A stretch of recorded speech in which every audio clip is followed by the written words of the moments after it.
Mga kapuso, huli sa Bulacan ang isang wanted sa patong-patong na kaso ng estafa. Abot bilyong piso umano ang mga natangay niya sa kanyang mga nabiktima. Tunghayan sa aking eksklusibong pagtutok. Umaga pa lang, pinostehan na ng PNP Highway Patrol Group ang bahagi ng highway na ito sa Giginto, Bulacan. Pero ang target ng kanilang operasyon, madaling araw dumaan. Sir, may warrant ka. Pakasong istapa, sir. Walang bail.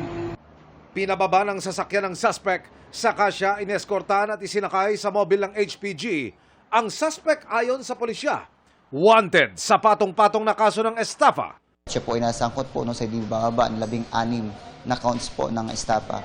Ayon sa HPG, involved ang suspect sa isang investment scam na ang perang natangay mula sa mga investor, ganito raw kalaki. Pyramiding or pang-i-scam na naghahalaga ng hindi bababa sa mga bilyong peso, bilyong halaga ng pera po ng ating pong mga kababayan.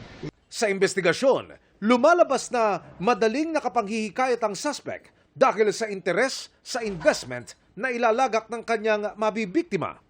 Maaring doble o higit pa yung magiging tubo nito pong kanya pong mga pangako. No comment pa sa ngayon ang suspect na nasa kustodiya na ng PNP HPG.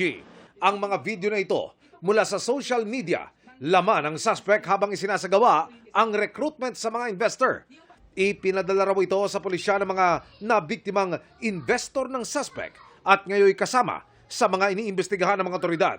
Muling paalala ng pulisya. Ang ino-offer nila sa inyo ay katakataka na po. So maging mapanuri po tayo bago po tayo kumagat sa kanilang mga matatamis na salita. Emil Sumangil, Nakatutok, 24 Oras.